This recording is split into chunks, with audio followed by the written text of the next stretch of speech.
Welcome to our presentation on NRAS. In this video we would like to share with you what we believe to be a unique opportunity which is an essential consideration for any property investment portfolio. Firstly, NRAS stands for the National Rental Affordability Scheme.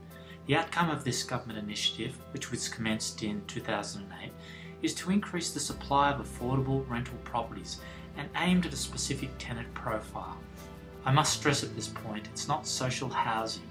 It's a commercial incentive program to encourage property investors, possibly like you, to invest in quality real estate in specific areas. When first introducing this opportunity to clients, I always make the point that you can't tell which property is an NRAS property, as they are situated in quality residential neighbourhoods, unlike Housing Commission homes. NRAS licences are only granted in limited numbers and are only on new properties. They also need to be situated in communities that offer amenities that people require, such as public transport, shopping centres, schooling and kindergartens, areas with infrastructure and employment hubs. When the government created this program, they had specific key workers such as nurses, policemen, firemen and teachers and paramedics, etc., or other eligible tenants of your choice who qualify according to incomes, as you can see in this presentation. Why an NRAS property is attractive to these potential tenants is that they'll be renting these properties at 20% below the market value. So as an example, if the market rental on a property was $400 per week, then they would be getting it for $320. Because of this, tenants will be good long-term renters, as they would have to have a good reason to leave when you have an incentive like this. So what does the government offer investors through the NRAS program? This is where it gets really interesting. By providing this 20% discount, you will receive this year a tax-free incentive of $9,981, which at a tax rate of 31.5%, this equates to a pre-tax payment of $14,570. This incentive is indexed each year by CPI. However, since 2008, it has averaged over 4% per year, which is higher than inflation.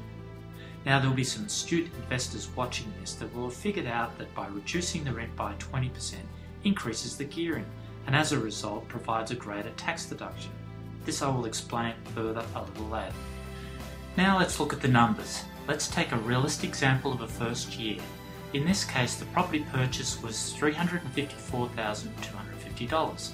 and we have borrowed the complete purchase price by securing it against another property. The market rental is $340 per week. So as you can see, we have two columns there. One is the standard investor and the other is the NRAS. Now this is assuming the exact same property. So in the case of the standard investor, they're getting the $350 per week, which as you can see is $18,200 in a year. Whereas the NRAS investor is only getting $280 a week, which represents $14,560. As you can see, in both cases exactly the same borrowings and with exactly the same interest rate. As you can see in the management fees though, the standard investor is $1,820 for the year as opposed to the NRAS, which is $1,456. The difference is the real estate management fee is based on the rental. Because the NRAS rental is less, the management fee is less. As you can see in the compulsory costs though, and the compulsory costs include things such as rates, insurances and body corporates, there is a difference between the standard investor and the NRAS.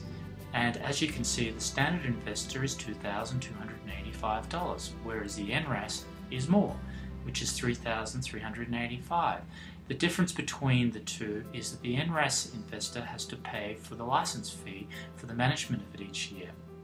So as you can see, under the standard investor has total costs of $25,360, whereas the NRAS investor has costs of $26,096. So less the rent means the standard investor has a net loss before tax of $7,160, whereas the NRAS investor has a loss of $11,536. As you can see in both cases, they have exactly the same depreciation write-off of $10,000.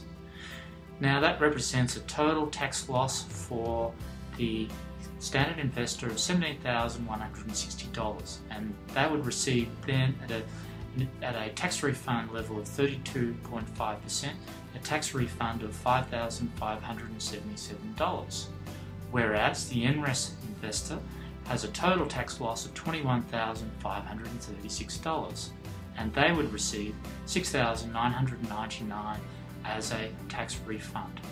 So the net cash loss after the refund is, with the standard investor, is $1,583, whereas the NRAS investor is minus $4,537.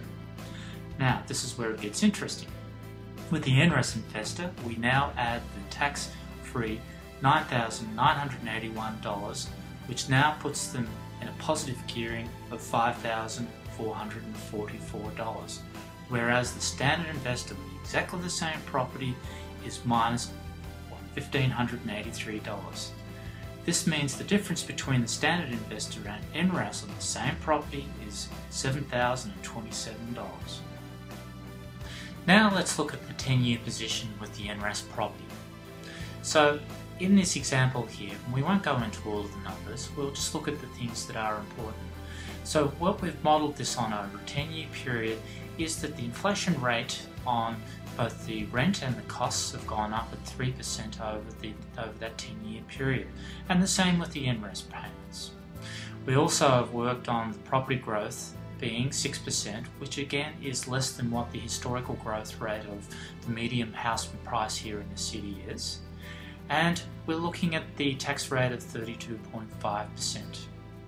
So as you can see, over the 10-year period, the net after-tax cash position of the NRAS property is a total of $72,239. Now remember, that is a tax-paid return. And also remember, we have borrowed the lot to buy this property. And as you can see, the net equity has grown over the 10-year period to where it is now, after if you sell the property and pay out the debt, you would have $280,000 in the hand. So let's look at the summary now on this case scenario. Firstly, if you recall, the property purchase price was $354,000. The future value at a 6% growth over the 10-year period is $618,000. That's the future value of the property, which represents, once you pay out the borrowings, a capital gain of $273,000. The tax paid cash flow over the 10 years is $72,300. And finally, the combined return over the 10-year period is $355,300. So if you'd like to learn more about how an NRAS property can help you create wealth, please give us a call today or register for a no-cost, no-obligation property wealth discovery. Thank you for watching.